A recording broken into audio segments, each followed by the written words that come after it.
Minha filha me ligou e perguntou: "Gostou do chocolate que enviei para você?" Respondi o seguinte: "Acabei não comendo. Dei para o meu genro e para as crianças." Ela ficou em silêncio e começou a tremer. Gritou bem alto: "Você fez o quê?" O desespero na voz dela me congelou por dentro. Aquele grito não era de preocupação ou decepção. Era puro terror. Tenho 68 anos e conheço minha filha desde que ela deu seu primeiro suspiro neste mundo. Reconheço cada nuance em sua voz, cada pequena mudança em seu tom. E naquele momento, pelo telefone, ouvi algo que nunca tinha ouvido antes. Medo, pânico. Como se ela tivesse acabado de perceber que havia cometido um erro terrível. "Cristina, o que está acontecendo? Por que essa reação?" Perguntei, sentindo meu coração acelerar. 40 anos lecionando química me ensinaram a manter a calma em situações de crise, mas quando se trata da própria filha, a lógica se evapora como álcool em chama aberta. "Nada, mãe. É que eram chocolates especiais, importados. Não eram para dividir com ninguém." Sua voz tremia, tentando soar casual, mas falhando miseravelmente. Algo estava profundamente errado. Olhei para a caixa vazia sobre minha mesa de centro. Elegante, com detalhes dourados, o tipo de presente que custa uma pequena fortuna. Era incomum receber algo assim da Cristina. Nos últimos anos, nosso relacionamento havia esfriado. Desde que ela se casou com Ricardo, as visitas se tornaram mais raras, as ligações mais curtas, sempre com aquela pressa urbana de quem tem coisas mais importantes para fazer. "Onde você comprou esses chocolates, filha?" Perguntei, tentando manter a conversa fluindo enquanto minha mente trabalhava rapidamente. "Por que isso importa agora? Você já os deu para o Ricardo e para as crianças." Ela praticamente gritou, abandonando qualquer pretensão de normalidade. Naquele exato momento, meu telefone fixo tocou. "Espere um pouco, Cristina. Tem outra ligação", disse, colocando o celular no modo de espera. Era Ricardo, meu genro. Sua voz estranhamente fraca. "Dona Margarida, estou no hospital com as crianças. Comemos aqueles chocolates que a senhora nos deu e começamos a passar mal. Os médicos estão dizendo que pode ser envenenamento." O mundo parou de girar. Envenenamento. A palavra ecoou em minha mente como um sino fúnebre. Imediatamente, fragmentos de memória começaram a se encaixar como um quebra-cabeça macabro. O cheiro levemente amendoado quando abri a caixa, característico de certos compostos de cianeto. A reação desproporcional de Cristina ao saber que eu não havia comido os chocolates. O presente inesperado após meses de distanciamento. "Ricardo, em qual hospital vocês estão?" Perguntei, mantendo a voz firme, apesar do tremor que começava a tomar conta do meu corpo. "Hospital Miguel Couto. Mateus e Sofia estão sendo atendidos agora. Os médicos dizem que chegamos a tempo, que vamos ficar bem, mas..." "Estou indo para aí imediatamente", respondi, desligando o telefone. Voltei à ligação com Cristina, que ainda esperava na linha. "Acabei de falar com Ricardo.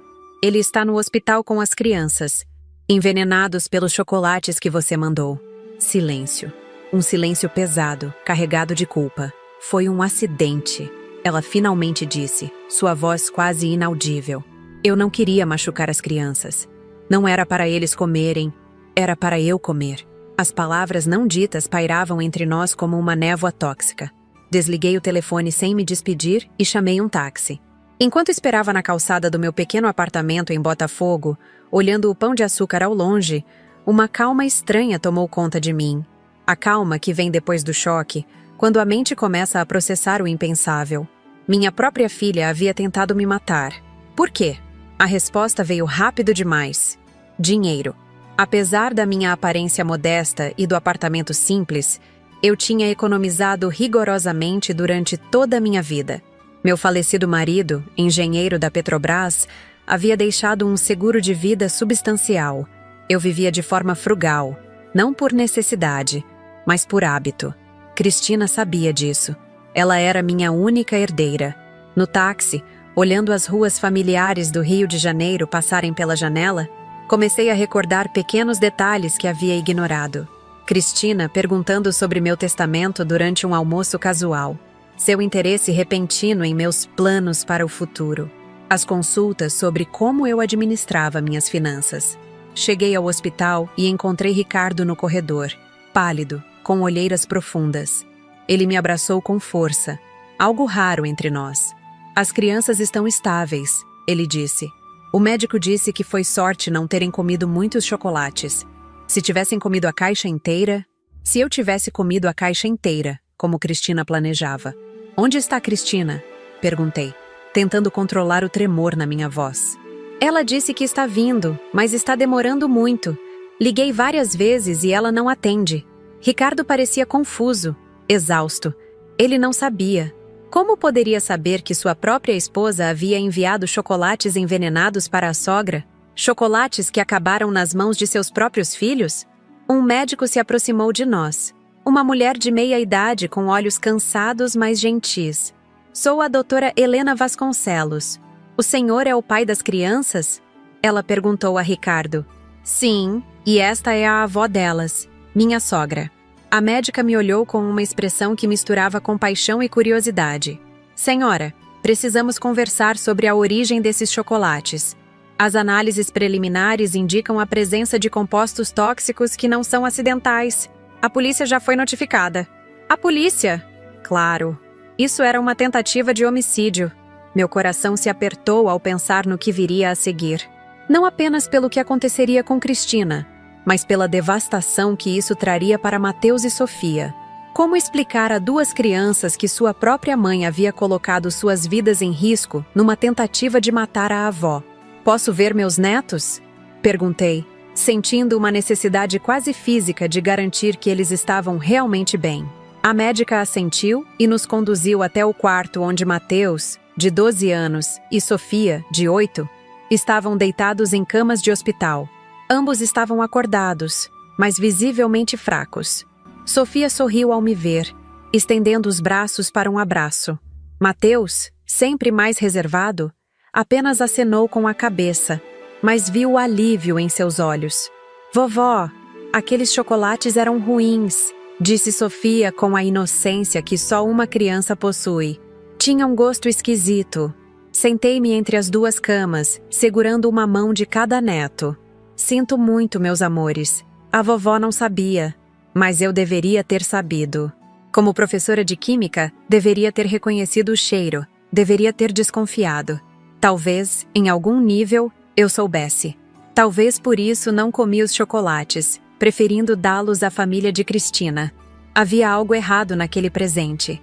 Algo fora do lugar no comportamento dela nos últimos meses.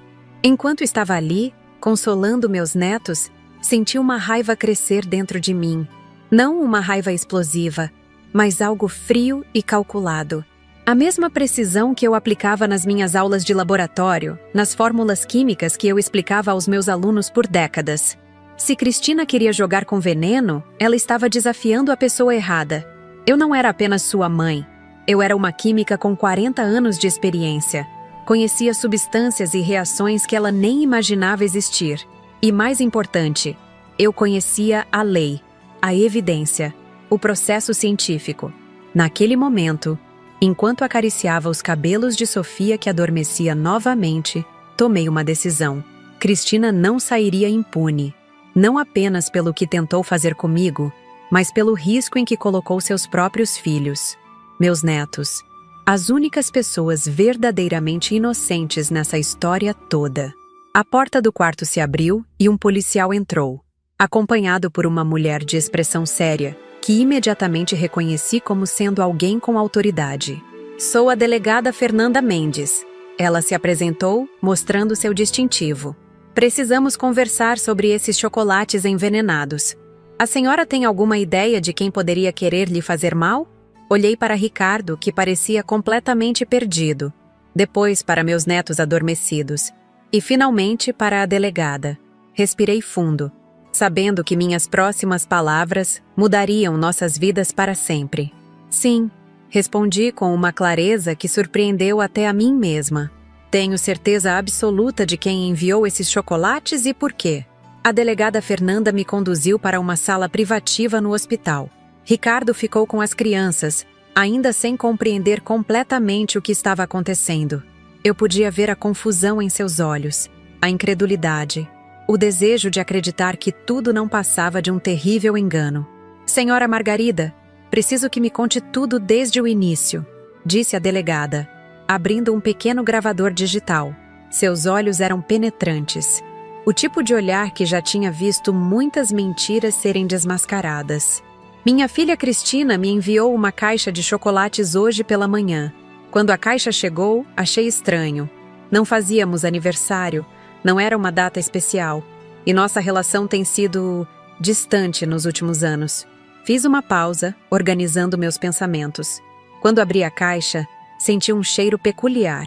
Muito sutil, quase imperceptível para a maioria das pessoas, mas inconfundível para alguém com minha formação.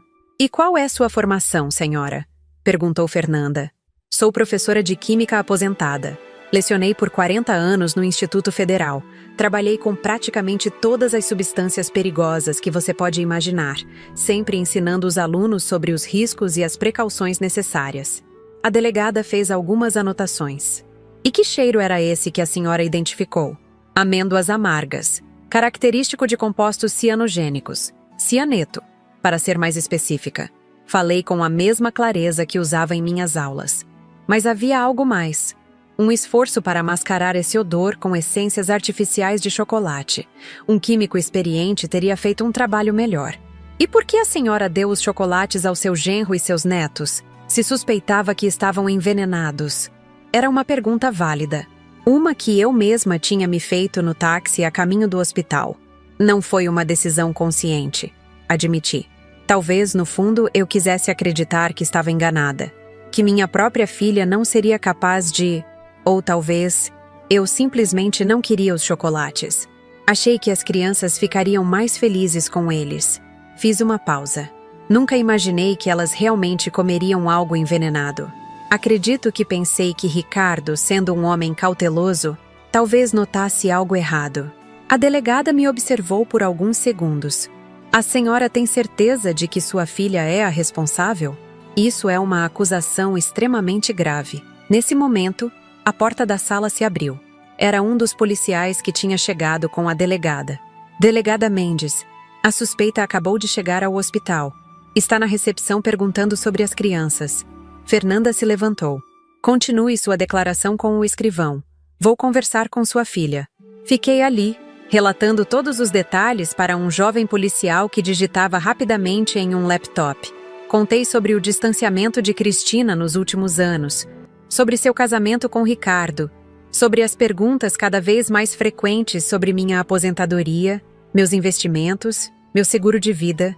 Enquanto falava, sentia um peso enorme sobre meus ombros. Não era apenas o choque de quase ter sido assassinada, era a dor dilacerante de saber que a pessoa que tentou me matar era aquela que eu tinha trazido ao mundo, criado, educado, amado incondicionalmente por mais de 4 décadas. Lembrei-me de Cristina criança, de seus primeiros passos, de como ela se agarrava à minha saia quando estava com medo, de como seus olhos brilhavam quando eu explicava algum experimento científico simples na nossa cozinha. Onde estava aquela menina agora? Em que momento ela se transformou em alguém capaz de envenenar a própria mãe? Meus pensamentos foram interrompidos por um tumulto no corredor. Ouvi a voz de Cristina, alterada, histérica.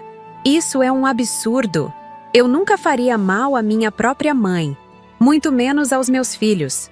A porta se abriu novamente, e a delegada Fernanda entrou, seguida por Cristina, que parecia ter visto um fantasma quando me viu ali. Seu rosto estava pálido, com manchas vermelhas nas bochechas, os olhos inchados de chorar, ou de fingir que chorava. "Mãe!" ela exclamou, correndo em minha direção como se fosse me abraçar.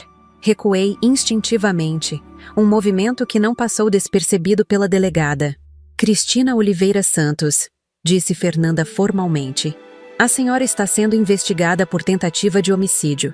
Temos razões para acreditar que enviou chocolates envenenados com cianeto para sua mãe, que por circunstâncias fora de seu controle, acabaram sendo consumidos por seu marido e seus filhos." "Isso é loucura!" Cristina gritou, virando-se para mim com olhos suplicantes. "Mãe, você não acredita nisso, não é?" Eu jamais faria algo assim. Eu te amo. Você sabe disso. Observei minha filha atentamente. Seus gestos exagerados, o tom teatral de sua voz, a maneira como evitava contato visual direto comigo quando pronunciava a palavra amo. Em 42 anos como sua mãe, eu tinha aprendido a identificar cada uma de suas mentiras. Desde pequena, quando mentia sobre ter escovado os dentes ou feito o dever de casa. Até agora, uma mulher adulta tentando convencer a todos que não havia tentado matar a própria mãe. Os bombons que você me enviou tinham cianeto, Cristina, disse calmamente. E antes que você negue ter me enviado qualquer coisa, o entregador confirmou sua identidade. E há câmeras de segurança no meu prédio. Eu enviei os chocolates, sim, ela admitiu, mudando rapidamente de estratégia. Mas não sabia que estavam envenenados. Devo ter sido vítima também. Alguém deve ter adulterado a caixa antes de chegar até você. A delegada Fernanda cruzou os braços. Senhora Cristina, nossas investigações preliminares mostram que a caixa foi comprada em seu nome na confeitaria Colombo, no centro. A vendedora a reconheceu por foto. Os chocolates foram especialmente embalados no local e não saíram de sua posse até serem entregues à sua mãe esta manhã. Cristina abriu a boca para protestar, mas não encontrou palavras. Seus olhos se moviam rapidamente pela sala, como se procurassem uma saída de emergência. Filha, disse eu sentindo uma calma estranha me envolver. Por quê? Ela me olhou, e por um breve momento, vi algo em seus olhos que não via há muito tempo. Honestidade. Crua, fria, impiedosa honestidade. Você nunca vai morrer? Ela sussurrou, tão baixo que quase não ouvi. 89 anos e nenhum sinal de fraqueza. Perfeita saúde, mente afiada, enquanto eu envelheço esperando por um dinheiro que nunca chega. A delegada Fernanda fez um gesto para o escrivão, garantindo que tudo estava sendo registrado. Você tem uma vida confortável, Cristina, respondi, sentindo meu coração se partir um pouco mais. Um marido que trabalha, filhos saudáveis, uma casa própria. Confortável? Ela riu, um som áspero e sem humor. Você não faz ideia. Ricardo perdeu 3 promoções consecutivas. Estamos afundados em dívidas. A escola das crianças, a hipoteca da casa, os cartões de crédito. E você, sentada sobre uma fortuna que não usa para nada. Uma fortuna que construí ao longo de décadas de trabalho duro. Respondi, sentindo a raiva finalmente começar a surgir. Dinheiro que economizei pensando no futuro. No seu futuro, Cristina. No futuro dos seus filhos. Futuro? Que futuro? Sua voz se elevou. Você vai viver até os 100 anos, talvez mais. Quando esse dinheiro finalmente chegar até mim, eu já estarei velha demais para aproveitá-lo. A delegada Fernanda interveio. Cristina Oliveira Santos, a senhora está presa em flagrante por tentativa de homicídio qualificado. Tem o direito de permanecer em silêncio. Tudo o que disser poderá ser usado contra a senhora em juízo. Tem direito a um advogado. Enquanto a delegada recitava os direitos de Cristina, observei o rosto da minha filha mudar. A máscara de indignação caiu completamente, substituída por uma expressão que nunca tinha visto antes. Uma mistura de ódio, ressentimento e, estranhamente, alívio. Como se um grande peso tivesse sido removido de seus ombros. O peso de fingir que me amava todos esses anos. Você vai mesmo deixar isso acontecer, mãe? Cristina perguntou enquanto o policial colocava as algemas em seus pulsos. Vai deixar sua própria filha ir para a cadeia? Olhei para ela, esta mulher que eu tinha dado à luz, amamentado, educado, apoiado em cada passo de sua vida. Esta mulher que havia planejado friamente minha morte. Você tentou me matar, Cristina. Respondi suavemente. E na sua busca para acabar com minha vida, você quase matou seus próprios filhos. O que você esperava que eu fizesse? Ela não respondeu. Talvez não houvesse resposta possível. Depois que a levaram, fiquei sozinha na sala com a delegada Fernanda. Senti como se tivesse envelhecido 20 anos em apenas algumas horas. A senhora está bem?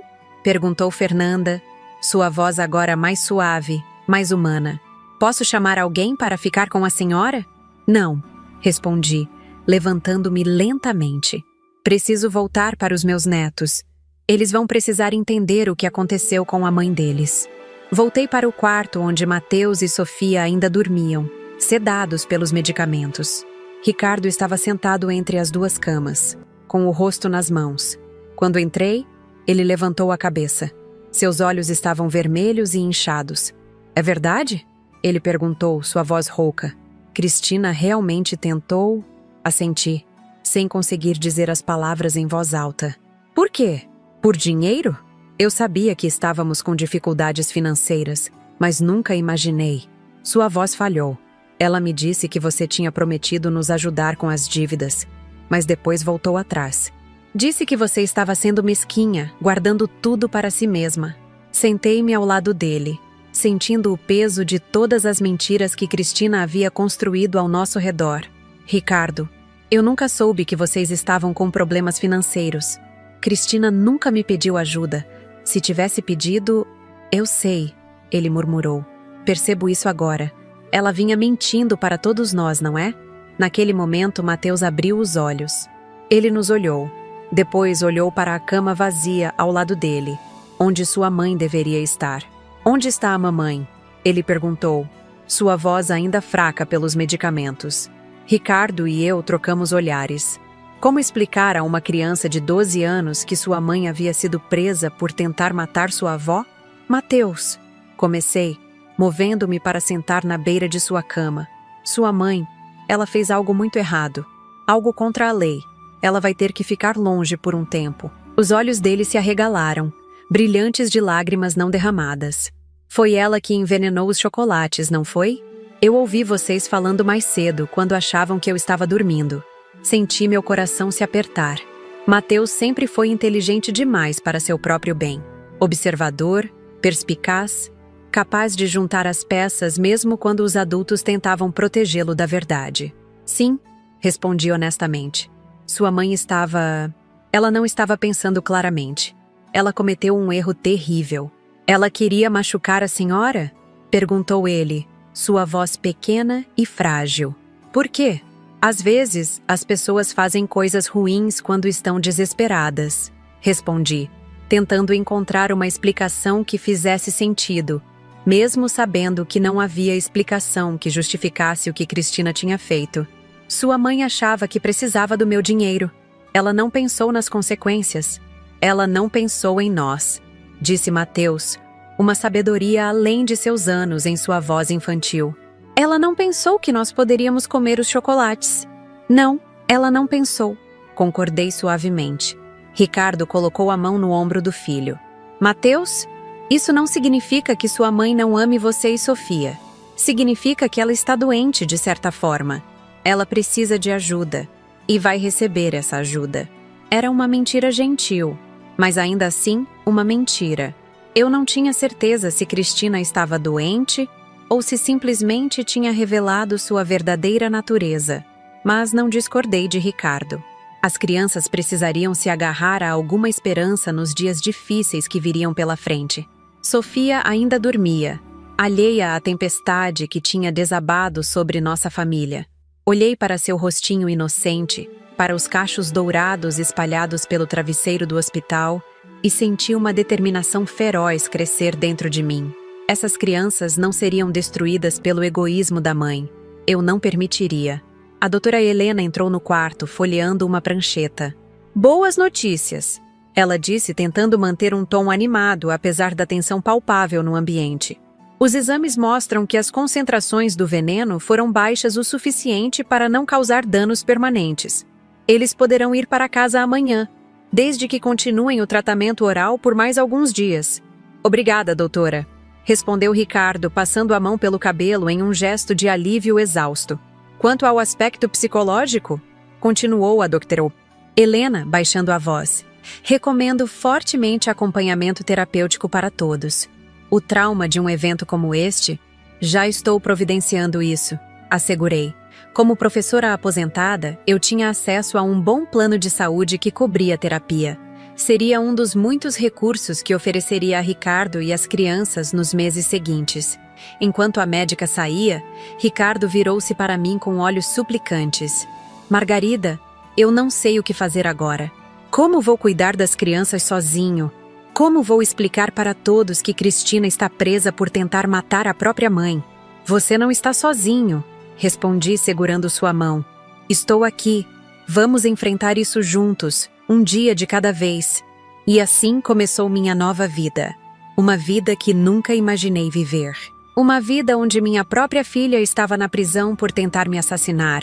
Onde meus netos precisavam de uma avó mais presente do que nunca. E onde eu descobriria forças que não sabia que possuía. Nos dias que se seguiram à prisão de Cristina, a história explodiu na mídia. A química da vingança. Estampavam as manchetes dos jornais. Professora de química aposentada escapa de envenenamento planejado pela própria filha. Os repórteres cercavam meu prédio, ligavam incessantemente, tentavam interceptar Ricardo e as crianças na escola e no trabalho. A curiosidade mórbida do público parecia insaciável. Como uma mãe poderia tentar matar a própria mãe? Como uma avó tinha sobrevivido a uma tentativa de envenenamento que quase matou seus próprios netos? A ironia da situação não me escapava. Por décadas, eu tinha sido apenas Margarida Oliveira, professora de química, uma mulher comum levando uma vida comum. Agora, aos 68 anos, eu era subitamente famosa. Não por minhas conquistas, não por minha carreira, mas por ter sido alvo de um dos crimes mais hediondos que uma família poderia enfrentar. A delegada Fernanda me visitava regularmente, atualizando-me sobre o andamento do caso. As evidências contra Cristina eram esmagadoras. As câmeras de segurança da confeitaria, o testemunho da vendedora, as análises dos chocolates e, o mais devastador de tudo, as próprias confissões gravadas de Cristina durante nosso confronto no hospital. Ela vai passar muitos anos na prisão, disse Fernanda em uma dessas visitas. Tentativa de homicídio qualificado, com agravantes de parentesco, motivo torpe, uso de veneno e colocação de menores em risco. Estamos falando de uma pena que pode chegar a 20 anos. 20 anos. Minha filha passaria os próximos 20 anos de sua vida atrás das grades. Quando saísse, estaria mais velha do que eu era agora. Seus filhos seriam adultos, possivelmente com suas próprias famílias. Ela pediu para vê-la, acrescentou Fernanda. Você não é obrigada a aceitar, claro. Pensei por um momento. Parte de mim queria nunca mais olhar para o rosto de Cristina. Outra parte, a parte que sempre seria mãe, não importa o que acontecesse, precisava entender. Eu vou, decidi. Preciso olhar nos olhos dela uma última vez. E assim, na semana seguinte, encontrei-me sentada em uma sala fria e estéril no presídio feminino de Bangu, esperando que trouxessem minha filha. Quando ela entrou, quase não a reconheci. Sem maquiagem, com o uniforme da prisão, cabelos presos sem cuidado, ela parecia ter envelhecido 10 anos em apenas algumas semanas.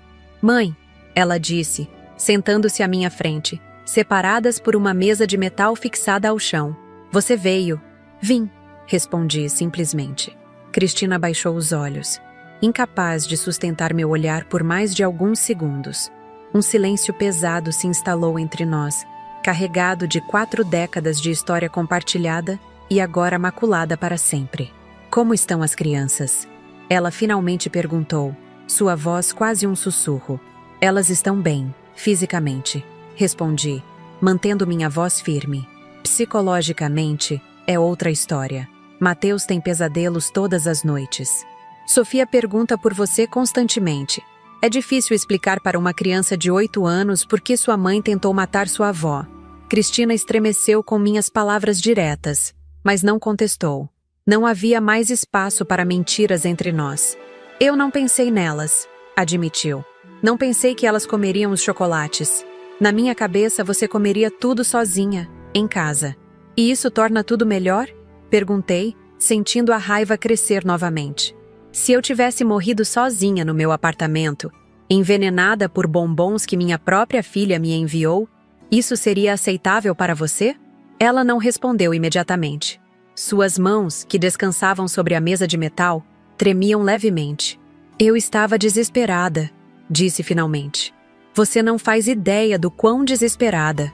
Então me conte, desafiei. Estou aqui, tenho todo o tempo do mundo. E assim, Cristina começou a revelar uma vida secreta que eu nunca tinha imaginado. Uma vida de apostas, dívidas crescentes, ameaças de agiotas. Ricardo não era apenas um engenheiro civil com dificuldades de promoção. Ele tinha desenvolvido um vício em jogos de azar que consumia metade do salário da família. As escolas caras das crianças, a casa no condomínio de luxo na Barra da Tijuca, os carros novos. Tudo era uma fachada mantida com cartões de crédito maximilizados e empréstimos predatórios. Devemos mais de R$1 milhão, ela disse, seus olhos agora cheios de lágrimas. Estávamos prestes a perder a casa. As crianças seriam tiradas da escola. Ricardo estava considerando propinas em contratos públicos. Ele poderia ir para a cadeia. Eu vi sua conta bancária quando você ficou doente ano passado. R$2 milhões, mãe. 2 milhões que você não usa, que você guarda como se fosse viver para sempre. Eu ouvia em silêncio, tentando processar essa realidade paralela. Como não percebi? Como não vi os sinais de que minha filha e seu marido estavam vivendo além de suas possibilidades, afundando-se em dívidas enquanto mantinham uma aparência de prosperidade? Você poderia ter me pedido ajuda, disse finalmente. Teria sido tão simples quanto isso. Uma conversa honesta. Por que escolher me matar? Cristina riu, um som seco e amargo. Pedir? Nós tentamos, mãe. Sutilmente, é verdade. Falamos sobre as dificuldades, sobre como as escolas das crianças eram caras, sobre como os tratamentos ortodônticos estavam consumindo nossas economias. E o que você dizia? Vocês devem aprender a viver dentro de suas possibilidades. Na minha época, nós fazíamos sacrifícios. Você nos julgava por cada pequeno luxo, como se fôssemos irresponsáveis por querer dar uma vida melhor aos nossos filhos do que a que tivemos. Suas palavras me atingiram como um soco. Era verdade. Eu tinha sido criada em uma época diferente, com valores diferentes. Economia, frugalidade, planejamento de longo prazo. Essas eram minhas virtudes cardeais. Eu olhava para os gastos de Cristina e Ricardo com desaprovação, sem entender que por trás do consumo ostensivo havia um desespero crescente. Ainda assim, insisti, há um abismo entre pedir dinheiro à sua mãe e tentar matá-la para herdar esse dinheiro. Eu sei, ela respondeu, desviando o olhar novamente. Não foi uma decisão tomada de uma hora para outra. Foi gradual. Primeiro eram apenas fantasias. E se mamãe morresse? Todo aquele dinheiro seria nosso. Depois, quando os agiotas começaram a ameaçar nossas vidas, as fantasias se tornaram planos. Estudei sobre venenos na internet. Escolhi o cianeto porque sabia que era rápido, relativamente indolor. Eu não queria que você sofresse, mãe. Só queria que acabasse. Que consideração da sua parte? Respondi, não conseguindo conter o sarcasmo. Cristina começou a chorar abertamente agora. Estou tão arrependida. Não pelo que tentei fazer com você. Deus me perdoe. Mas acho que ainda acredito que era a única saída naquele momento. Estou arrependida por ter colocado meus filhos em risco, por não ter pensado que você, sendo quem é, claro que compartilharia os chocolates. Essa é a sua natureza. Você sempre compartilhou tudo. A ironia era quase insuportável. Minha natureza generosa, meu hábito de compartilhar, os mesmos traços que Cristina havia criticado quando falei sobre dinheiro, tinham salvado minha vida e quase destruído a dela. O que vai acontecer com Mateus e Sofia agora? Cristina perguntou, enxugando as lágrimas com a manga áspera do uniforme da prisão.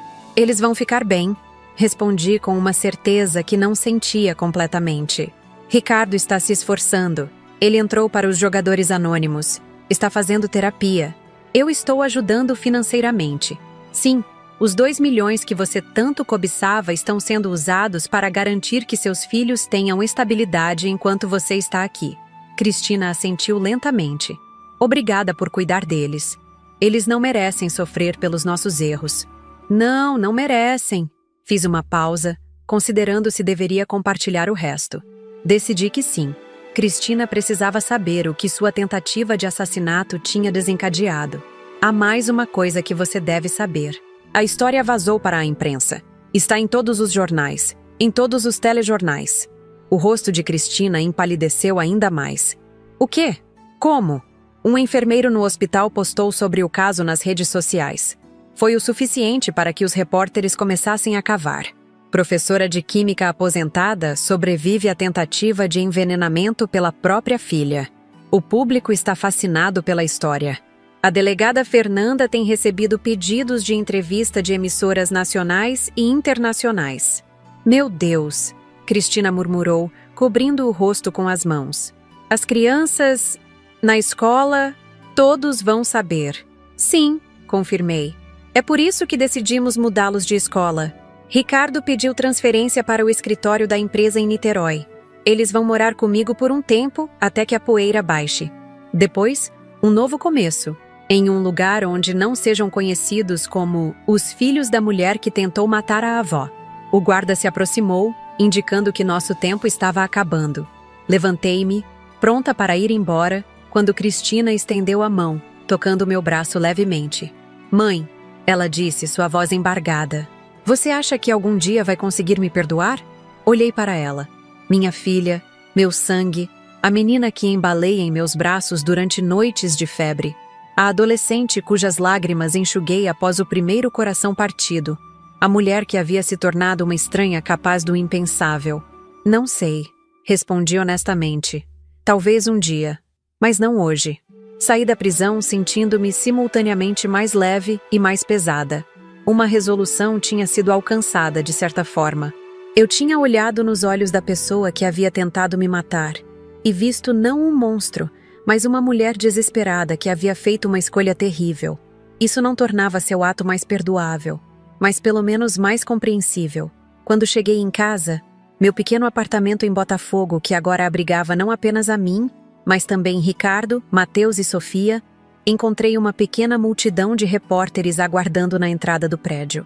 Câmeras se viraram em minha direção, microfones foram estendidos, perguntas gritadas em um coro caótico. Dona Margarida, como se sente após conversar com sua filha? É verdade que ela confessou ter tentado envenená-la? A senhora vai perdoar Cristina algum dia?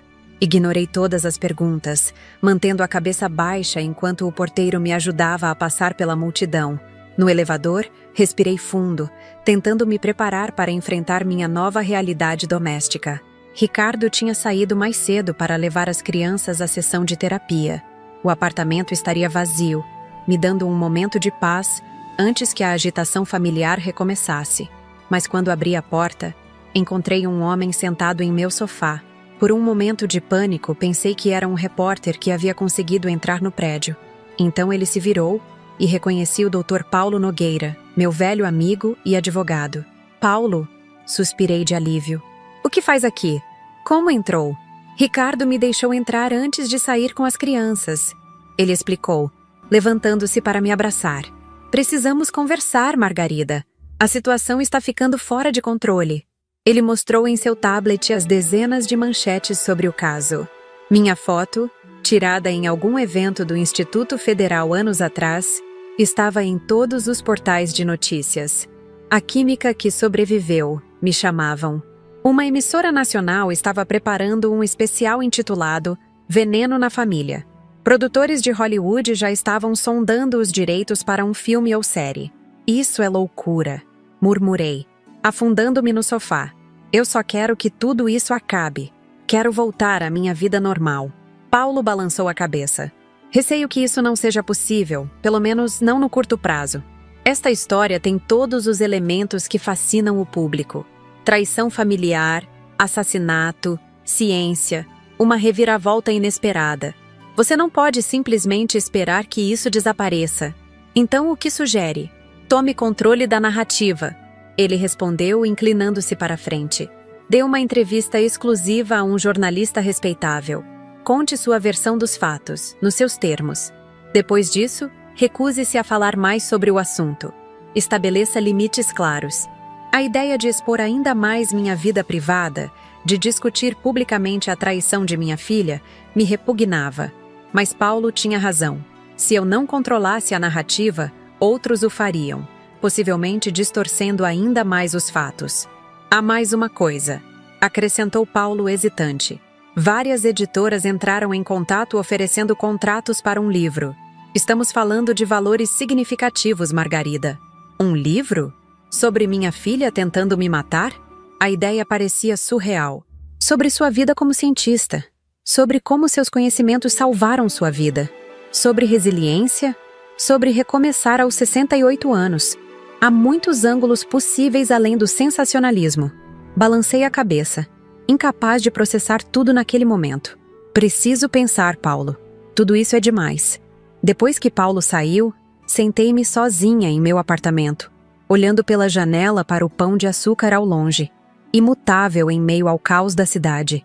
Por décadas, eu havia vivido uma vida ordenada, previsível. Aulas, laboratórios, pesquisas, correção de provas. Mesmo após a aposentadoria, mantive uma rotina confortável. Agora, em questão de semanas, meu mundo havia sido virado de cabeça para baixo. Meus pensamentos foram interrompidos pelo som da porta se abrindo. Ricardo e as crianças estavam de volta. Sofia correu para mim, jogando-se em meus braços com o abandono que só as crianças possuem. Vovó! A doutora Ana disse que posso fazer um desenho de como me sinto. E eu desenhei você e eu fazendo experimentos químicos juntas. Mateus entrou mais devagar, seu rosto ainda carregando aquela expressão séria demais para alguém tão jovem. Mas quando nossos olhos se encontraram, ele sorriu. Um pequeno sorriso, mas genuíno. Doutora Ana disse que podemos fazer algo divertido hoje. Ele comentou.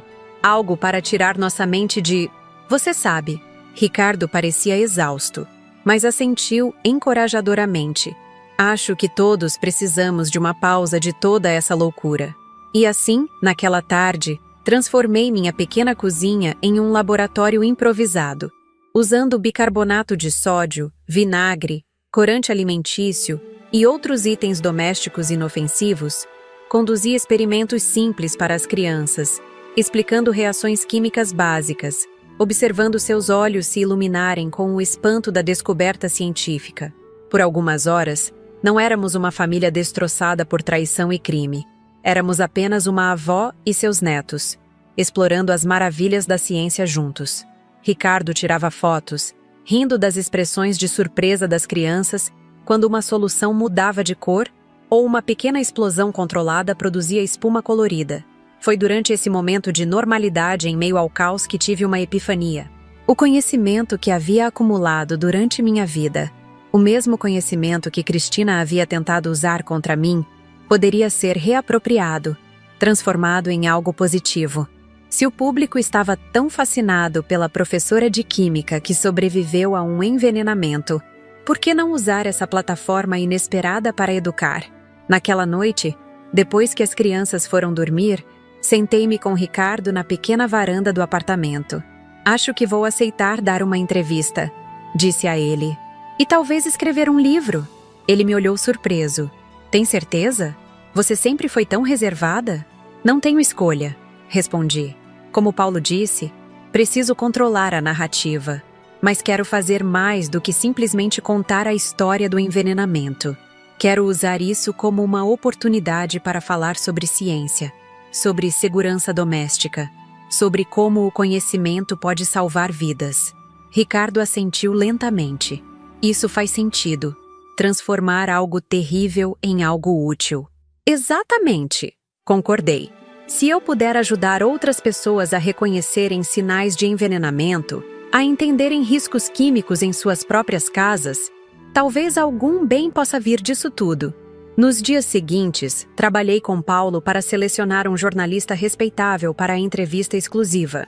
Escolhemos uma repórter investigativa de um dos principais jornais do país, conhecida por sua abordagem ética e não sensacionalista. A entrevista seria realizada em minha casa, em meus termos, sem fotos das crianças. Na manhã da entrevista, enquanto me preparava, olhei para meu reflexo no espelho.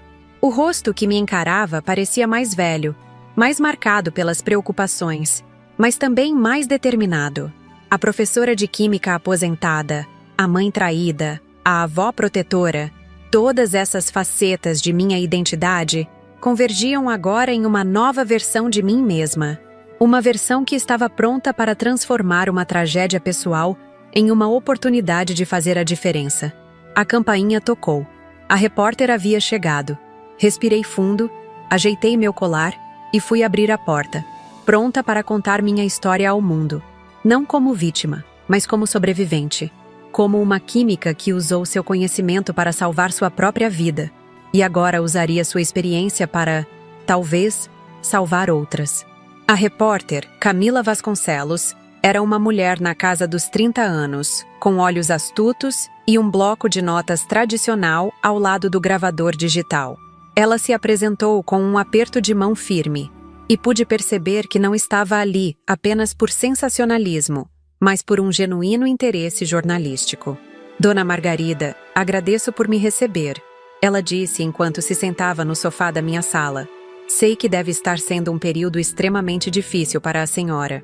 É uma situação que nunca imaginei enfrentar, respondi honestamente. Mas estou determinada a não ser definida apenas como a mãe que foi quase envenenada pela filha. Há muito mais em jogo aqui.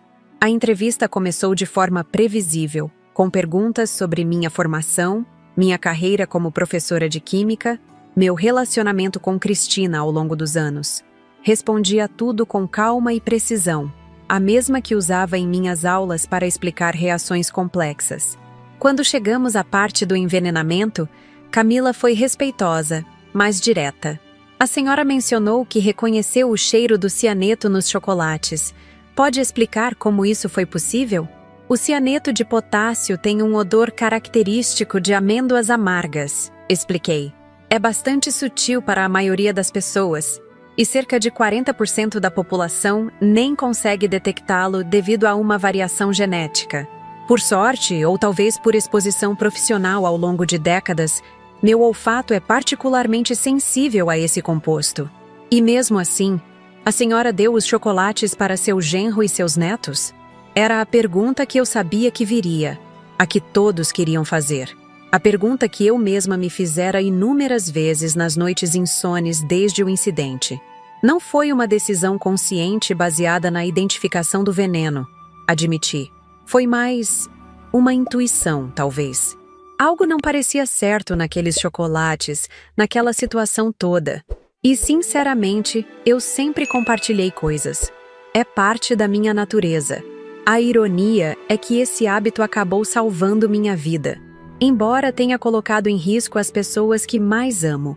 Camila fez anotações rápidas antes de prosseguir. A delegada Fernanda nos informou que a quantia de cianeto nos chocolates era suficiente para ser fatal se a caixa inteira fosse consumida por uma única pessoa. A senhora acha que sua filha sabia exatamente o que estava fazendo do ponto de vista científico? Refleti por um momento. Era uma pergunta que me atormentava. Cristina tinha crescido ouvindo minhas explicações sobre compostos químicos, sobre riscos e precauções. Ela não era cientista, mas certamente tinha conhecimento suficiente para entender o que estava fazendo. Cristina sempre foi inteligente. Respondi finalmente. Ela pesquisou o suficiente para escolher um veneno eficaz, mas não o suficiente para administrá-lo de forma que não fosse detectado. O cianeto tem um aroma característico que qualquer químico reconheceria. Acho que ela contava com o fato de que a maioria das pessoas não tem esse conhecimento especializado. A entrevista continuou, abordando o julgamento iminente, minha visita à prisão, a situação dos meus netos. Então, Camila mudou o foco. Dona Margarida, a senhora mencionou antes que não quer ser definida apenas por esse evento traumático. O que planeja fazer agora, com toda essa atenção que está recebendo? Era a deixa perfeita para compartilhar minha ideia. Pretendo usar essa plataforma inesperada para educar. Quero criar um programa que ensine as pessoas a reconhecerem sinais de envenenamento, a entenderem os riscos químicos presentes em suas próprias casas.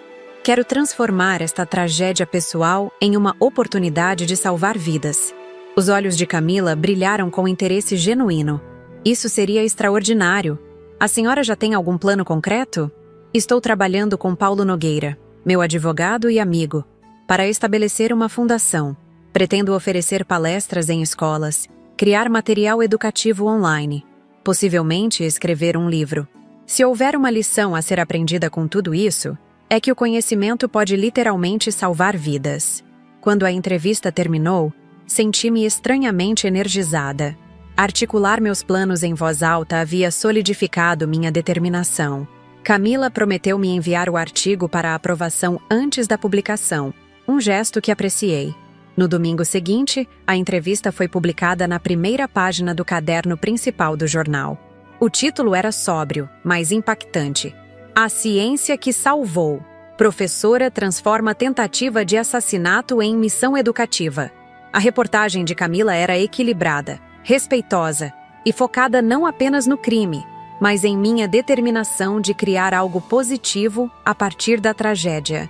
O telefone começou a tocar incessantemente. Emissoras de televisão, rádios, outros jornais. Todos queriam sua parte da história. Paulo, que agora atuava quase como meu agente, filtrava os pedidos, aceitando apenas aqueles que se alinhavam com minha missão educativa. Uma semana após a publicação da entrevista, recebi um telefonema inesperado. Era a doutora Helena Vasconcelos, a médica que havia atendido Ricardo e as crianças no hospital. Dona Margarida, li sua entrevista. Ela disse, estou impressionada com sua abordagem.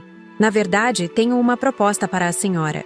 Oh, ela explicou que o Hospital Miguel Couto estava organizando uma série de palestras sobre segurança doméstica e gostariam que eu fosse a oradora principal do evento de abertura, falando especificamente sobre riscos químicos no ambiente doméstico. Seria uma honra, respondi sem hesitar. A palestra foi marcada para dali a um mês. Comecei a trabalhar no material imediatamente, transformando meu pequeno escritório em um centro de operações. Ricardo, vendo meu entusiasmo, ofereceu ajuda com os aspectos tecnológicos. Mateus, sempre curioso, pedia para revisar minhas anotações, fazendo perguntas perspicazes que me ajudavam a simplificar conceitos complexos para o público leigo. Vovó, ele me disse uma noite, enquanto olhávamos um slide sobre produtos de limpeza domésticos, você deveria explicar por que não se pode misturar água sanitária com outros produtos. A mãe da minha amiga Júlia fez isso e passou mal. Era exatamente o tipo de informação prática que poderia salvar vidas. Adicionei um slide completo sobre o tema, explicando como a combinação de água sanitária com produtos à base de amônia ou ácidos pode liberar gases tóxicos. Sofia, não querendo ficar de fora, contribuía à sua maneira, desenhando ilustrações coloridas de rótulos de alerta e símbolos de perigo que eu incorporava ao material, tornando-o mais acessível para todos os públicos. Na noite anterior à palestra, enquanto revisava minhas anotações pela última vez, Ricardo sentou-se ao meu lado no sofá. Você está nervosa? Ele perguntou. Um pouco, admiti.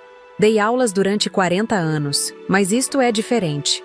Não são apenas alunos de química, é o público geral. Pessoas que talvez nunca tenham pensado sobre esses riscos antes. Você vai ser brilhante, ele assegurou. Sabe o que Mateus me disse hoje? Que quando crescer, quer ser cientista como a avó. Não como a mãe, nem como o pai, como a avó.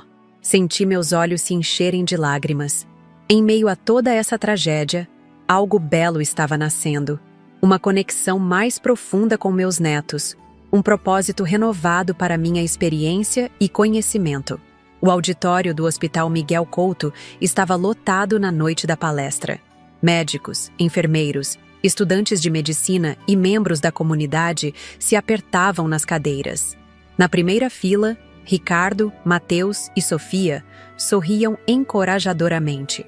Paulo estava lá também, ao lado da delegada Fernanda, que havia se tornado uma presença constante em nossas vidas, não apenas como investigadora, mas como amiga. A doutora Helena me apresentou com palavras gentis e respeitosas, sem mencionar o caso de envenenamento diretamente, mas enfatizando minha experiência como educadora e meu compromisso com a segurança pública. Quando tomei o microfone, respirei fundo e olhei para o mar de rostos à minha frente. Boa noite, comecei. Meu nome é Margarida Oliveira. Por 40 anos ensinei química a jovens que sonhavam em entender o mundo através da ciência. Hoje, quero compartilhar com vocês como esse conhecimento pode proteger você e sua família de perigos invisíveis que podem estar em sua própria casa. Por 90 minutos, conduzi o público através dos riscos químicos cotidianos, produtos de limpeza incompatíveis, medicamentos armazenados incorretamente, plantas ornamentais tóxicas, alimentos mal conservados. Expliquei como reconhecer sinais de envenenamento, quais primeiros socorros aplicar, quando procurar ajuda médica imediatamente. Não mencionei Cristina nem os chocolates. Não precisava. Todos ali sabiam minha história. O importante era o conhecimento que eu podia compartilhar, não como o havia adquirido. Ao final, quando abri para perguntas, uma senhora idosa no fundo do auditório levantou a mão. Dona Margarida, a senhora passou por algo tão terrível. Como consegue falar sobre isso com tanta serenidade? Como encontra forças para transformar essa dor em algo positivo? A pergunta me pegou desprevenida. Era pessoal, não técnica. Por um momento, considerei desviá-la com uma resposta genérica. Mas então, olhei para meus netos na primeira fila. Mateus com sua expressão séria, Sofia apoiando a cabeça no ombro do pai, ambos observando-me com tanto amor e admiração. A dor não desaparece, respondi honestamente. Não acho que algum dia desaparecerá completamente, mas tenho uma escolha. Posso me permitir ser consumida por ela, pela raiva, pela traição, ou posso canalizá-la para algo que ajude outras pessoas. Escolhi o segundo caminho não porque sou especialmente forte ou virtuosa, mas porque é o único que me permite continuar respirando, continuar vivendo. Houve um momento de silêncio absoluto no auditório, seguido por uma onda de aplausos que me surpreendeu com sua intensidade. Quando desci do palco, dezenas de pessoas se aproximaram para compartilhar suas próprias histórias, fazer perguntas adicionais, agradecer pela informação. Uma jovem mãe com um bebê no colo me abraçou com lágrimas nos olhos. Minha filha engoliu detergente mês passado, ela confessou. Não sabia o que fazer. Agora sei. Se acontecer novamente, com qualquer coisa, saberei como agir. Ali, naquele momento, entendi que meu novo propósito não era apenas viável, era vital. Havia uma necessidade real por esse tipo de educação. Um espaço que eu poderia preencher de maneira única devido à minha formação, e sim, devido à minha experiência pessoal. Nos meses seguintes, minha agenda tornou-se cada vez mais cheia. Palestras em hospitais se tornaram palestras em escolas, em centros comunitários, em empresas. O livro que Paulo havia mencionado começou a tomar forma. Não uma narrativa sensacionalista sobre o crime, mas um guia prático sobre segurança química doméstica, com linguagem acessível e informações que poderiam salvar vidas. Uma editora renomada ofereceu um adiantamento substancial que destinei integralmente à fundação que estava criando. Química do Bem, Educação para a Segurança. A fundação tinha como objetivo desenvolver material educativo gratuito, treinar professores para abordar o tema nas escolas e oferecer consultorias sobre segurança química para comunidades de baixa renda. Em meio a toda essa atividade, o julgamento de Cristina começou. Optei por não comparecer pessoalmente às audiências. Meu testemunho já havia sido colhido e não havia necessidade de reviver o trauma repetidamente. Ricardo ia ocasionalmente, mais por um senso de dever do que por qualquer desejo de ver Cristina. Foi ele quem me trouxe a notícia da sentença. 18 anos de prisão por tentativa de homicídio qualificado, com agravantes de parentesco, uso de veneno e exposição de menores a risco. A pena era significativa, mas não me trazia nenhuma satisfação, apenas uma profunda tristeza pelo desperdício de uma vida, pela perda de uma filha. Naquela noite, após colocar as crianças para dormir, sentei-me na varanda com uma xícara de chá, observando as luzes da cidade. Ricardo juntou-se a mim em silêncio, respeitando meu espaço para processar a notícia. É estranho, disse finalmente. Parte de mim queria que ela fosse punida pelo que fez.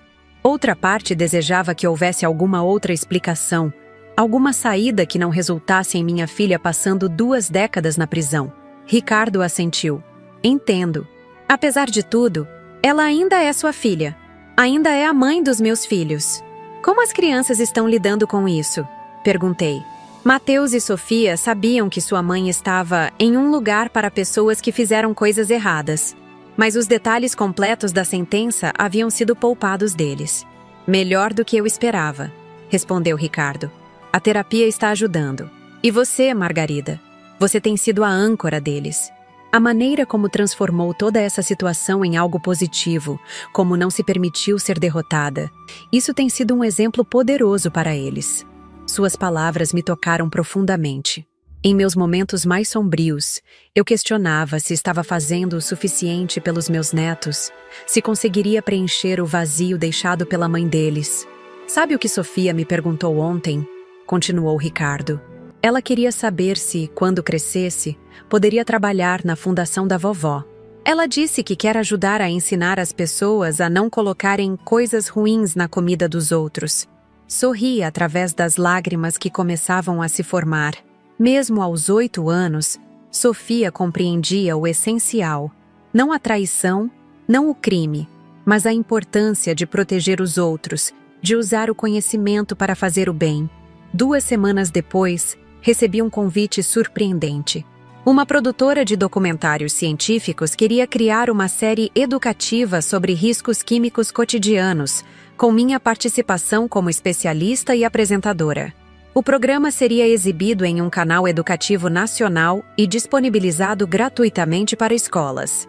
É uma oportunidade incrível, disse Paulo, que havia se tornado não apenas meu advogado, mas um conselheiro em praticamente todos os aspectos dessa nova fase da minha vida. Pense no alcance que você teria.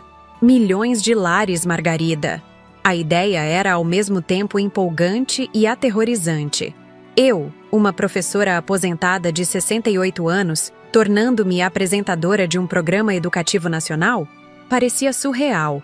Mas quando pensava em quantas pessoas poderiam se beneficiar da informação, a decisão tornava-se clara. Vou fazer, decidi, mas com uma condição. O foco deve ser 100% educativo. Nada de sensacionalismo, nada de explorar minha história pessoal para aumentar a audiência. A produtora concordou prontamente. O título seria simples e direto: Química do Cotidiano, evitando qualquer referência ao envenenamento ou ao crime que havia me trazido aos holofotes. Enquanto me preparava para essa nova etapa, refletia sobre a extraordinária jornada que havia percorrido em menos de um ano. De professora aposentada levando uma vida tranquila, a alvo de uma tentativa de assassinato pela própria filha, a educadora nacional sobre segurança química, a vida tinha um estranho senso de ironia. O conhecimento que havia acumulado ao longo de décadas como professora havia salvado minha vida. Agora, esse mesmo conhecimento, combinado com minha experiência traumática, poderia salvar muitas outras. As gravações do programa Química do Cotidiano começaram em um estúdio na zona sul do Rio de Janeiro. Inicialmente, senti-me desconfortável diante das câmeras. Era um ambiente completamente diferente das salas de aula onde passei 4 décadas. Minha voz tremia ligeiramente. Eu ajustava os óculos com frequência demais. E o diretor precisava pedir vários takes para uma única cena. Dona Margarida, disse gentilmente Rogério, o diretor, após uma manhã particularmente frustrante. A senhora não precisa ser perfeita. Na verdade, é justamente sua autenticidade que queremos capturar. Fale como falava com seus alunos. Aquele conselho mudou tudo. Nas gravações seguintes, imaginei-me não em um estúdio com câmeras e luzes, mas em meu antigo laboratório no Instituto Federal, cercada por jovens curiosos. Minha postura se transformou, minha voz encontrou seu ritmo natural, e as palavras fluíram como nas melhores aulas que já ministrei. Cada episódio abordava um aspecto diferente da segurança química doméstica. No primeiro, explicamos os perigos dos produtos de limpeza e como armazená-los corretamente. No segundo, falamos sobre medicamentos, como identificar sinais de adulteração, a importância de respeitar doses e horários, os riscos da automedicação. No terceiro, abordamos a segurança alimentar, contaminações, conservação adequada, sintomas de intoxicação alimentar.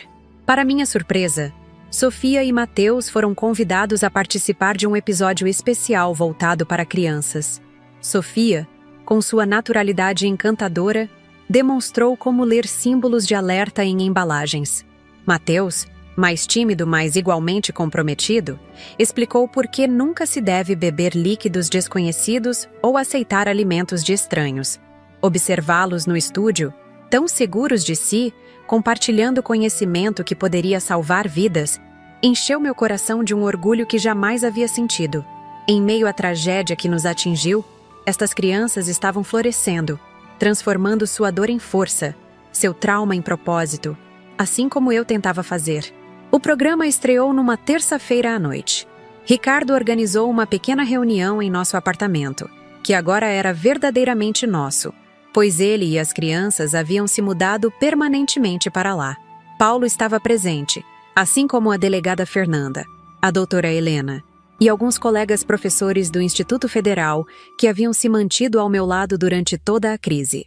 Quando meu rosto apareceu na tela da sala, explicando com calma e clareza os perigos ocultos em nossas próprias casas, senti uma emoção contraditória, parte constrangimento, parte realização. Era estranho me ver assim, elevada a uma posição de autoridade nacional sobre um tema que havia estudado por décadas, mas que nunca imaginei compartilhar desta forma. "Vovó é uma estrela da TV!" exclamou Sofia, aplaudindo entusiasticamente. "Tecnicamente é um programa educativo, não entretenimento", corrigiu Mateus, sempre preciso, mas o orgulho em sua voz era evidente. Após a exibição, meu telefone não parou de tocar. Antigos alunos, colegas distantes, até vizinhos que mal conhecia, todos queriam parabenizar a nova celebridade do bairro. Mas a ligação que mais me tocou veio na manhã seguinte, de uma mulher em Recife, cujo nome eu não conhecia. "Dona Margarida", ela disse, a voz embargada. "Ontem mesmo, depois de assistir seu programa, joguei fora uma mistura de produtos de limpeza que havia preparado. Era exatamente aquela combinação que a senhora alertou que libera gases tóxicos. Meus 3 filhos dormem no quarto ao lado do armário onde eu guardava isso. A senhora salvou minha família." Enquanto desligava o telefone, compreendi o verdadeiro alcance do que estávamos fazendo. Não era apenas sobre superar meu próprio trauma. Era sobre evitar que outras famílias experimentassem tragédias semelhantes ou piores. O sucesso do programa superou todas as expectativas. O que começou como uma série de 6 episódios foi renovado para 3 temporadas completas. Escolas de todo o país solicitavam cópias para usar em sala de aula. O Ministério da Saúde entrou em contato para discutir uma parceria na criação de cartilhas informativas baseadas no conteúdo do programa. Meu livro, Segurança Química no Lar, um guia para proteger sua família, foi publicado 6 meses após o início do programa e rapidamente se tornou um dos mais vendidos na categoria de não ficção. A editora propôs uma turnê nacional de lançamento, algo que nunca imaginei fazer aos 69 anos. A vida havia se transformado completamente. O apartamento em Botafogo, antes um refúgio tranquilo para uma professora aposentada, agora era um centro de atividade constante. Ricardo trabalhava remotamente sempre que possível para ajudar com a logística familiar. Sofia e Mateus adaptaram-se surpreendentemente bem à nova dinâmica, orgulhosos da vovó famosa e entusiasmados em participar da missão educativa. Em meio a toda essa mudança positiva, havia um assunto doloroso que permanecia. Cristina.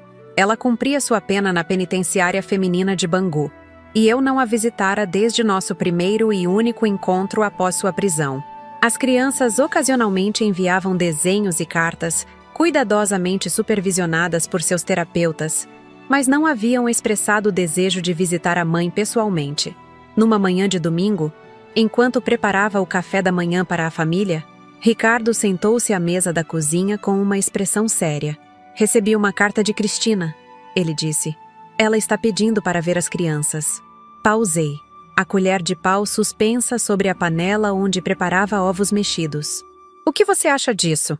Ricardo suspirou profundamente. "Sinceramente? Não sei.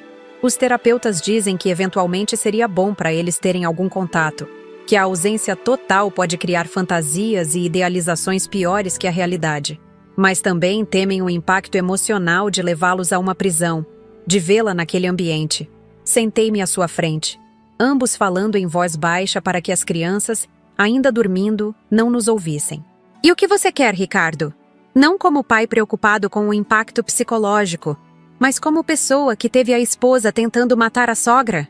Ele olhou para suas mãos, depois diretamente nos meus olhos. Parte de mim nunca quer que ela veja as crianças novamente. Outra parte reconhece que, apesar de tudo, ela é a mãe deles. E mais uma parte sabe que negar esse contato poderia fazer com que eles me culpassem no futuro. Ele fez uma pausa. E você, Margarida? Conseguiria encará-la novamente? Era uma pergunta que eu mesma vinha evitando por meses. Minha vida agora estava repleta de propósito e significado. Eu estava ajudando pessoas, educando, transformando minha experiência traumática em algo positivo. Confrontar Cristina novamente significaria reabrir uma ferida que apenas começava a cicatrizar. Acho que precisamos consultar os terapeutas, respondi finalmente. E talvez, se eles recomendarem, eu deveria ir primeiro. Avaliar como ela está, preparar o terreno para as crianças. Ricardo assentiu, visivelmente aliviado por não ter que tomar essa decisão sozinho. Na semana seguinte, após consultas com os psicólogos que acompanhavam Mateus e Sofia, tomei a difícil decisão de visitar Cristina novamente. A viagem até Bangu foi silenciosa, com Paulo, que insistiu em me acompanhar, respeitando minha necessidade de organizar meus pensamentos. O presídio não havia mudado, mas Cristina sim. Após quase 1 ano de encarceramento, ela parecia mais magra, mais pálida, com olheiras profundas sob os olhos. Seu cabelo, antes sempre perfeitamente arrumado, estava sem brilho, preso em um coque descuidado. Quando me viu, seus olhos se iluminaram brevemente, depois se encheram de lágrimas. "Mãe", ela disse, sua voz quase um sussurro. "Você veio." "Vim", respondi, sentando-me à sua frente. "Eu vi seu programa na TV", ela continuou após um momento de silêncio desconfortável. "Eles passam na sala comunitária. Você está incrível, fazendo coisas importantes." "Obrigada", respondi, sem saber como reagir ao elogio da pessoa que havia tentado me matar. As crianças participaram de um episódio especial. Os olhos dela se arregalaram. "Elas estão na TV? Como estão? Mateus ainda tem pesadelos? Sofia ainda dorme com aquela girafa de pelúcia?" A enxurrada de perguntas revelava a dor da separação. Por mais monstruoso que tivesse sido seu ato, ela ainda era mãe. Ainda pensava nos detalhes cotidianos da vida de seus filhos. "Eles estão bem", respondi, mais suavemente do que pretendia. "Mateus está se interessando muito por ciências. Sofia começou aulas de balé. Ambos estão em terapia, claro, mas estão se adaptando surpreendentemente bem." Cristina chorou silenciosamente, lágrimas escorrendo por seu rosto sem que fizesse esforço para contê-las ou enxugá-las. "Eu perdi tudo", murmurou. "Meus filhos, meu marido, minha liberdade. E para quê? Por dinheiro que nem sequer era meu. Não havia consolo possível para oferecer. Nenhuma palavra que pudesse aliviar a realidade que ela mesma havia criado. Então, mantive-me em silêncio, deixando que ela processasse o peso de suas escolhas. "Você acha..." Ela finalmente perguntou. "Você acha que eles gostariam de me ver? Não precisa ser agora, quando estiverem prontos. Os terapeutas acham que eventualmente seria bom para eles." Respondi honestamente. "Mas precisamos prepará-los adequadamente. E você também precisa estar preparada. Eles terão perguntas difíceis, Cristina. Perguntas que exigirão respostas honestas." Ela assentiu, enxugando finalmente as lágrimas. "Eu venho tendo terapia aqui também. Não é o ideal, mas tem me ajudado a entender. A entender o que me levou a fazer algo tão terrível." Ela fez uma pausa. "Não estou procurando desculpas, mãe. Sei que não há desculpa possível. Só quero que meus filhos saibam que os amo, apesar de tudo." Saí daquela visita profundamente abalada, mas também com uma clareza que não possuía antes. Cristina havia cometido um crime horrível, imperdoável em muitos sentidos. Mas ela não era um monstro unidimensional. Era um ser humano complexo que havia feito uma escolha catastroficamente errada e agora vivia com as consequências. Nas semanas seguintes, trabalhamos cuidadosamente com os terapeutas para preparar Mateus e Sofia para uma visita à mãe. Explicamos onde ela estava e por quê, em termos adequados às suas idades. Respondemos suas perguntas com honestidade, mas sem detalhes traumáticos desnecessários. Praticamos o que poderiam dizer. assegurando-lhes que qualquer sentimento, raiva, tristeza, confusão, até amor, era válido e aceitável. Quando finalmente chegou o dia da visita, eu os acompanhei junto com Ricardo. A ansiedade era palpável no carro. Sofia não parava de falar, um sinal claro de nervosismo, enquanto Mateus estava incomumente silencioso, olhando fixamente pela janela. Lembrem-se, disse Ricardo antes de entrarmos. Vocês não precisam dizer ou fazer nada que não queiram. Podemos ir embora a qualquer momento. O encontro foi difícil, carregado de emoção. Cristina chorou ao ver os filhos, tentando se controlar para não assustá-los. Sofia correu para abraçá-la após um momento inicial de hesitação. Mateus ficou mais distante, observando cuidadosamente, respondendo às perguntas da mãe com frases curtas. Fiquei ao fundo da sala, dando-lhes espaço, mas mantendo-me presente caso precisassem de apoio. Observar aquela família fragmentada tentando reconectar em um ambiente tão hostil partiu meu coração de formas que não esperava. No caminho de volta, Sofia dormiu no banco traseiro, exausta emocionalmente. Mateus permaneceu acordado, olhando pela janela com uma expressão pensativa. Vovó, ele disse subitamente, a mamãe vai ficar na prisão por muito tempo, não é? Sim, respondi honestamente. Muitos anos. Ele assentiu, processando a informação. Mas quando ela sair, ela ainda será nossa mãe? A pergunta me pegou desprevenida com sua profundidade e simplicidade simultaneamente. Sim, Mateus. Ela sempre será sua mãe. O que ela fez foi muito errado, e ela está pagando por isso. Mas isso não muda o fato de que ela é sua mãe e ama você e Sofia. Como alguém que ama outra pessoa pode tentar machucá-la? Ele perguntou, a pergunta filosófica saindo da boca de uma criança de 12 anos. É uma das grandes questões da vida, respondi, sabendo que qualquer resposta simplista seria inadequada. Às vezes as pessoas ficam tão perdidas, tão desesperadas, que fazem coisas terríveis mesmo amando os outros. O amor, sozinho, não impede as pessoas de cometerem erros. Ele refletiu sobre isso por alguns minutos. Como seu programa de TV, disse finalmente. Você ensina as pessoas a serem cuidadosas com produtos perigosos porque, mesmo sem querer fazer mal, elas podem machucar alguém que amam se não tiverem conhecimento. Sua capacidade de fazer conexões me impressionou. Exatamente, Mateus. O conhecimento é uma forma de proteção, para nós mesmos e para aqueles que amamos. 2 anos se passaram desde o dia dos chocolates envenenados. Minha vida havia se transformado de formas que jamais poderia ter imaginado. O programa Química do Cotidiano estava em sua 3ª temporada e havia sido adaptado para uso em escolas de todo o país. Meu livro estava em sua 4ª edição, com traduções em espanhol e inglês. A Fundação Química do Bem havia crescido, com uma equipe dedicada e programas educativos em comunidades carentes. Ricardo encontrou um novo equilíbrio profissional, assumindo um cargo de consultoria que lhe permitia trabalhar principalmente de casa. Mateus, agora com 14 anos, havia decidido que queria seguir carreira científica, talvez em química forense, para ajudar a resolver crimes usando ciência, como ele dizia. Sofia, aos 10 anos, divida seu tempo entre o balé e os experimentos com a vovó, como chamava nossas sessões de ciência caseira na cozinha. Cristina continuava cumprindo sua pena, mas mantinha contato regular com os filhos através de cartas e visitas mensais supervisionadas. O relacionamento estava longe de ser simples, mas estava evoluindo para algo que pelo menos oferecia alguma base de honestidade. Em uma tarde de outono, recebi um telefonema inesperado.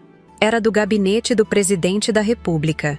A princípio, pensei que fosse algum engano, ou mesmo uma brincadeira. Mas a voz formal do outro lado da linha rapidamente dissipou essa impressão. Professora Margarida Oliveira, gostaríamos de informá-la que a senhora foi selecionada para receber a Ordem do Mérito Científico na categoria Educação Pública, pelo seu extraordinário trabalho na democratização do conhecimento científico e promoção da segurança doméstica. Fiquei sem palavras. A Ordem do Mérito Científico era uma das mais altas condecorações científicas do país, geralmente concedida a pesquisadores com descobertas revolucionárias ou contribuições acadêmicas excepcionais. Nunca imaginei que meu trabalho de divulgação científica seria reconhecido em tal nível. A cerimônia foi realizada em Brasília, no Palácio do Planalto. Ricardo, Mateus e Sofia me acompanharam, todos vestidos com suas melhores roupas. Paulo e a delegada Fernanda também estavam presentes, assim como vários colegas do Instituto Federal e a equipe do programa de televisão. Quando meu nome foi chamado e subi ao palco para receber a medalha, olhei para a plateia e vi os rostos sorridentes da minha família. Não a família que havia perdido, mas a que havia construído a partir das cinzas da traição. Vi meus netos, orgulhosos e inspirados. Vi amigos que haviam estado ao meu lado nos momentos mais sombrios. Vi colegas que acreditaram no poder transformador da educação. Esta medalha, disse ao microfone após recebê-la, não é apenas minha. É de todos que acreditam que o conhecimento pode salvar vidas. É de todos que transformam adversidades em oportunidades para ajudar os outros. É dos meus netos, que me ensinam todos os dias que sempre há luz, mesmo nas situações mais sombrias. Naquela noite, em um jantar de celebração, Sofia perguntou inocentemente: "Vovó, você está feliz agora?" A pergunta me fez refletir. Felicidade. Uma palavra tão simples para um conceito tão complexo. Seria possível ser feliz após tudo o que aconteceu? Após a traição, a tentativa de assassinato, a perda da filha para a prisão? Sim, Sofia, respondi finalmente. Não é a felicidade que eu imaginava ter aos 70 anos. É diferente, mais complexa, com cicatrizes e lembranças dolorosas, mas também com propósito, com impacto, com a sensação de estar fazendo algo importante e, principalmente, com o amor de vocês. Naquela noite, olhando para as luzes de Brasília pela janela do hotel, refleti sobre a extraordinária jornada que havia percorrido. Uma simples caixa de chocolates havia mudado tudo. Minha vida, minha família, meu propósito. Do veneno surgiu o antídoto. Da traição, uma missão. Da dor, um legado que tocaria milhares de vidas. Eu não escolhi esta história. Ninguém escolheria. Mas escolhi o que fazer com ela. E essa, talvez, seja a química mais poderosa de todas. A transformação que ocorre não em tubos de ensaio ou laboratórios, mas no coração humano, quando decidimos que nem mesmo a mais amarga das traições definirá quem somos ou o que podemos oferecer ao mundo. Quando olho para trás e revejo toda essa jornada, ainda me parece surreal que uma simples ligação sobre chocolates tenha transformado minha vida de forma tão drástica. Minha filha me ligou e perguntou: "Gostou do chocolate que enviei para você?" Respondi o seguinte: "Acabei não comendo. Dei para o meu genro e para as crianças." Ela ficou em silêncio e começou a tremer. Gritou bem alto: "Você fez o quê?" Esta frase, que abriu meu relato, marcou o início de uma história que nenhuma ficção poderia superar. Eu, Margarida Oliveira, professora de química aposentada, aos 68 anos, descobri que minha própria filha havia tentado me envenenar por dinheiro. Chocolates com cianeto que, por um acaso do destino, ou talvez por meu hábito de sempre compartilhar, acabaram nas mãos do meu genro e meus netos. Uma tragédia que quase se concretizou, mas que se transformou em algo completamente diferente. Lembro-me vividamente do hospital, da delegada Fernanda questionando, das crianças pálidas nas camas, de Ricardo confuso e devastado. Lembro-me da confissão de Cristina, das dívidas, do desespero que a levou a tomar uma decisão tão terrível. E lembro-me da minha própria determinação nascendo das cinzas dessa traição. A decisão de não ser apenas uma vítima, mas de transformar minha dor em propósito. O que seguiu foi uma metamorfose que eu jamais poderia prever. De uma aposentada levando vida tranquila, tornei-me uma educadora nacional, com programa de televisão, livro publicado, palestras pelo país inteiro. A química do cotidiano nasceu da tragédia, mas cresceu muito além dela, levando conhecimento sobre segurança química doméstica a milhões de brasileiros. Ver meus netos Mateus e Sofia superando o trauma, participando do programa, crescendo com um novo entendimento sobre ciência e segurança, foi talvez a maior recompensa. Mateus, com sua decisão de seguir carreira científica. Sofia, dividindo-se entre o balé e nossos experimentos de cozinha. Eles encontraram força onde poderiam ter encontrado apenas trauma. Ricardo, meu genro, reinventou-se também. De marido traído e pai sobrecarregado, tornou-se meu parceiro nessa nova jornada, apoiando cada passo, cuidando das crianças enquanto eu viajava pelo país, sendo a base sólida que todos precisávamos. E Cristina, minha filha, em sua cela em Bangu, pagando por um crime imperdoável, mas ainda assim parte de nossa história. As visitas dolorosas, as cartas para as crianças, o arrependimento que jamais apagará o que foi feito, mas que pelo menos oferece algum caminho para um relacionamento honesto com seus filhos. A ordem do mérito científico foi o reconhecimento mais inesperado nessa jornada. Estar no Palácio do Planalto, recebendo uma das mais altas honrarias científicas do país por um trabalho nascido da tentativa de me matarem, a ironia não me escapa. Como disse no discurso, aquela medalha não era apenas minha, mas de todos que transformam adversidades em oportunidades para ajudar os outros. Toda essa história, do veneno ao propósito, da traição à redenção, da dor ao legado, me ensinou a mais poderosa das lições. Não podemos escolher o que nos acontece, mas podemos escolher o que fazemos com isso. Podemos permitir que a tragédia nos defina, ou podemos usá-la como combustível para criar algo maior que nós mesmos. Se você chegou até aqui nesta narrativa, provavelmente sentiu uma montanha-russa de emoções. Choque, indignação, tristeza, esperança.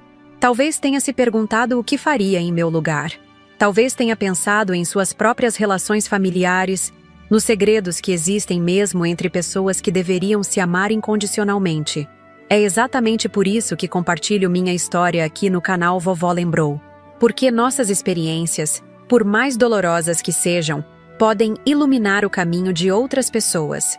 Podem alertar, educar, confortar. Podem mostrar que não estamos sozinhos em nossas lutas, por mais singulares que pareçam. Então, se esta história tocou você de alguma forma, peço que deixe seu comentário abaixo. Conte-me de onde você é, o que sentiu ao ouvir meu relato, o que faria em meu lugar. Sua perspectiva é valiosa e enriquece essa comunidade que estamos construindo. O diálogo é a forma mais poderosa de aprendizado mútuo. Também peço que se inscreva no canal Vovó Lembrou se ainda não o fez. Temos muitas outras histórias reais, impactantes, que merecem ser ouvidas. Histórias de pessoas comuns enfrentando circunstâncias extraordinárias, encontrando força onde parecia impossível, reinventando-se após perdas devastadoras. O like no vídeo é mais do que um simples clique. É um reconhecimento do trabalho árduo que existe por trás de cada história que compartilhamos. A pesquisa, as entrevistas, a edição cuidadosa para preservar a essência da narrativa original. Quando você deixa seu like, está dizendo que valoriza esse trabalho, que quer mais conteúdo como este. Ah, e falando em trabalho árduo, a produção desses vídeos requer recursos significativos. Encontrar essas histórias, entrevistar as pessoas, criar um ambiente seguro para que compartilhem suas experiências mais íntimas e dolorosas, produzir o conteúdo com a qualidade que vocês merecem, tudo isso tem um custo. Por isso, se esta história ou qualquer outra do canal tocou seu coração, considere apoiar o Vovó Lembrou através do Valeu Demais, nossa forma de receber doações para manter o canal funcionando e trazer mais histórias diariamente. Mesmo uma pequena contribuição faz enorme diferença para que possamos continuar este trabalho que conecta pessoas através de narrativas reais e transformadoras. Lembro-me de quando tudo começou, sentada naquela sala de hospital, devastada pela traição, sem imaginar que aquele seria o início de uma jornada tão extraordinária.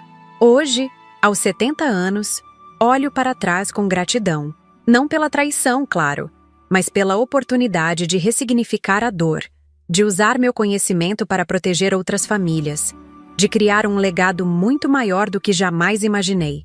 Se há uma mensagem que gostaria que você levasse desta história, é que mesmo nos momentos mais sombrios, quando a traição vem de quem mais amamos, existe a possibilidade de reconstrução. Não é fácil, não é rápido, e certamente deixa cicatrizes. Mas é possível. É possível transformar veneno em remédio, dor em propósito, tragédia em legado. Cada comentário que você deixa, cada inscrição no canal, cada like no vídeo, cada contribuição no Valeu Demais é um reconhecimento dessa possibilidade de transformação.